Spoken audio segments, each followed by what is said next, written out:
પણ એને પ્રભુ હું એકલો પડી ગયો. પ્રભુ એને મારા કોઈ ભાઈબંધ નથી.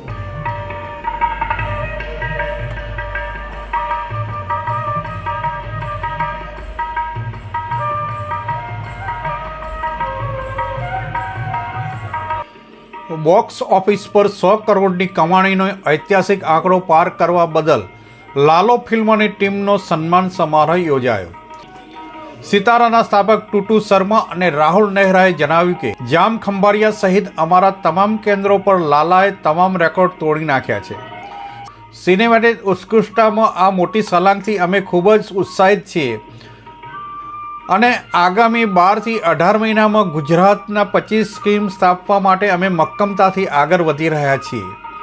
ફિલ્મ નિર્માતા અજય બળવંત પડિયા અને દિગ્દર્શક અંકિત સખિયાએ સિતારાની ટીમ સાથે નોંધ્યું કે આ માઇલસ્ટોન માત્ર વર્તમાન સિદ્ધિની ઉજવણી નથી, પરંતુ ભવિષ્યની રોમાંચક તકોનો સંકેત પણ છે, કારણ કે ટીમ લાલો દેશભરના દર્શકોને પ્રેરણા અને મનોરંજન આપવાનું ચાલુ રાખશે.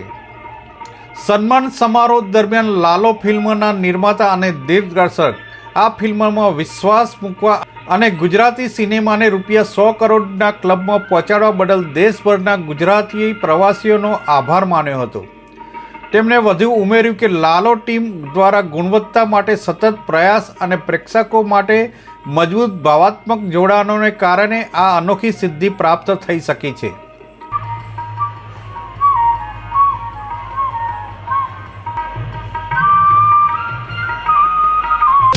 मेरा पति 2 दिन से घर नहीं आया है. क्या वो दारू पीता था? कभी कभी पीता था. कभी कभी या हर रोज? रोज.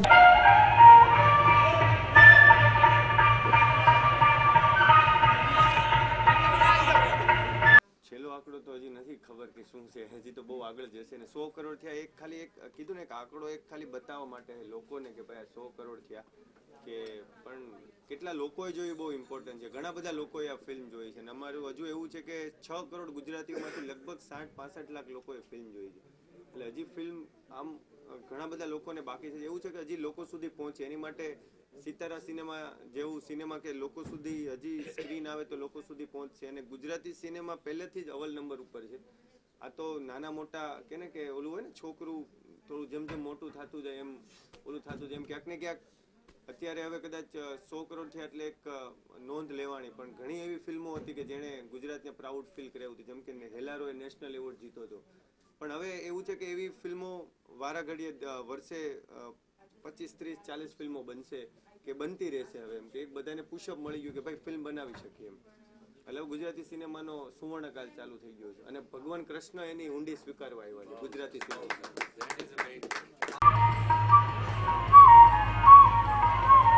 लालो.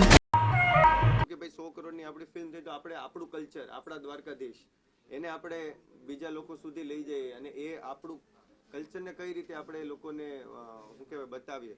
હવે લોકો એક્સેપ્ટ કરશે નહીં કરે એ એની ઉપર છે, પણ આપણી જવાબદારી છે કે આપણે આપણું કલ્ચરને એઝ ઇટ ઇઝ એ જ લેંગ્વેજમાં આપણે ત્યાં પ્રેઝન્ટ કરવું છે.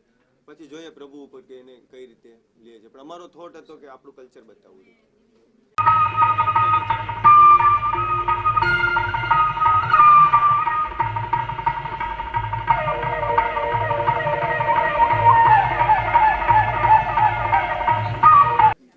जैसे राहुल जी ने बताया, ये जो फिल्म सिटी जो है वो यहाँ के लिए, गुजरात के लिए पेनिट्रेट करने के लिए है. और इस फिल्म सिटी का एक बहुत अहम पार्ट होगा मीडिया स्कूल, जिसके अंदर सबको ट्रेनिंग मिलेगी और departments of film making and experiment करने के लिए मिलेगा, एक्सपीरियंस करने के लिए मिलेगा एवरी पार्ट.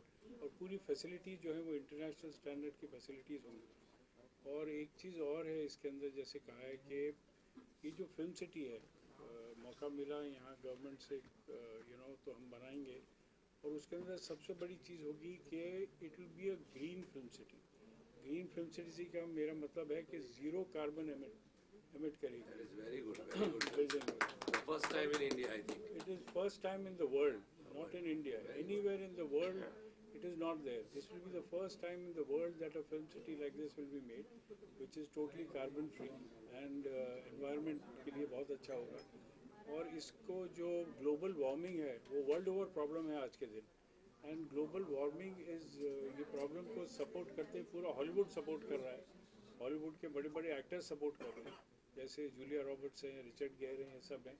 तो मेरा मानना है कि इस प्रोजेक्ट को ना ओनली यहाँ पे इंडियंस या हम हिंदुस्तान में यूज़ करेंगे, बाहर से लोग आएंगे शूट करने के लिए। दो चीज़ों के लिए, एक तो फैसिलिटीज़ वो अवेलेबल होंगी और दूसरा ये जो प्रोजेक्ट है ज़ीरो कार्बन वाला जो एमिटेंस का प्रोजेक्ट है, इसको सपोर्ट करने के लिए।